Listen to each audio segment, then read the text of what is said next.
sans passer les femmes, nous qui n'avons pas d'histoire. Si nous sommes réunis ce soir autour de ce documentaire, c'est parce qu'au départ, il y a eu un regret personnel, profond, né dans le sillage de la pandémie de la COVID-19. Pendant ces longs mois d'isolement, j'ai vu l'état psychologique de ma mère décliner. J'ai vu cette lumière s'assombrir et c'est pour ça que j'ai pu écrire parce que je savais que j'allais être touchée. Et j'ai réalisé avec une douleur sourde que je n'avais pas su saisir l'opportunité de puiser dans sa sagesse. Et j'ai compris que nous laissons trop souvent s'éteindre des bibliothèques entières d'expériences sans jamais oser ouvrir les livres.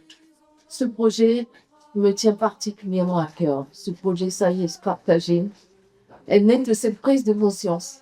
Je n'ai pas voulu que ce silence soit la fin de l'histoire. J'ai voulu offrir à chacun et à chacune d'entre nous ce que je n'avais pas su prendre, c'est-à-dire la chance d'écouter vraiment celle qu'on entend trop peu. Ce documentaire a été pour moi une rencontre avec 7 femmes exceptionnelles, originaires du Québec, de la République démocratique du Congo, de la Syrie, du Vietnam, de la Tunisie et d'Haïti. Elles nous offrent un regard lucide sur l'égalité, sur l'héritage du féminisme au Québec, sur les luttes menées dans leur pays d'origine et leur intégration ici. Révoltons-nous debout, fameux esclaves, et brisons nos entraves. Debout, debout, debout. Le temps de la colère, les femmes, notre temps est arrivé. Connaissons notre force, les femmes, découvrons-nous des milliers. Debout, fameux esclaves, et brisons nos entraves. Debout, debout, debout. Allô Carole, d'abord je voudrais te dire que je suis très fière de toi.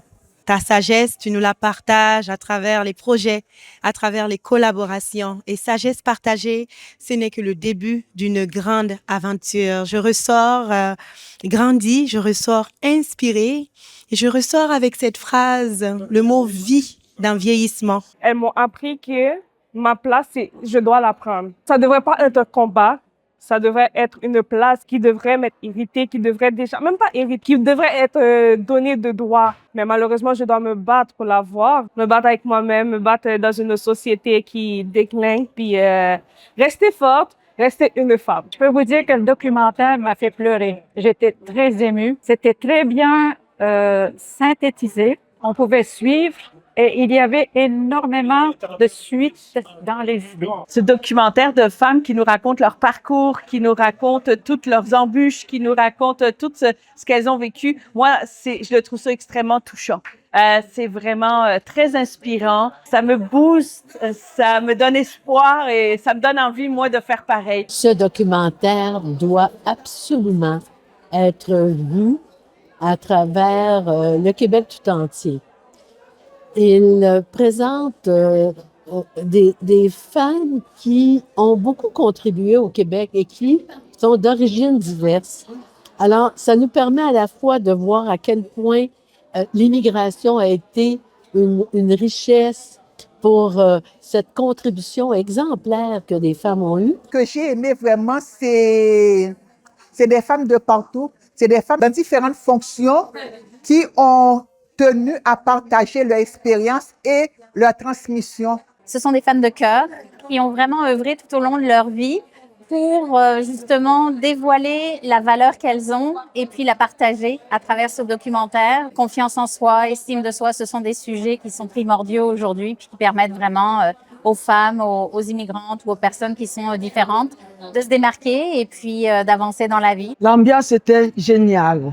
J'ai vu d'abord, la salle était pleine et les réactions dans la salle montrent que c'était un projet réussi. Moi qui ne voulais pas qu'on dise que je suis aînée, mais avec cette ambiance, je me vois privilégiée. Je suis contente d'avoir participé à ce projet. Je trouve que les questions sont pertinentes, très pointues, très précises et on vise des actions, des comportements. Comment faire pour faire face aux nouveaux défis? Alors, il y a le recul de certains aspects du féminisme et aussi il faut s'adapter au contexte actuel. Alors aujourd'hui, ça a été une journée magnifique où des femmes ont exprimé l'avancement qu'ils veulent faire.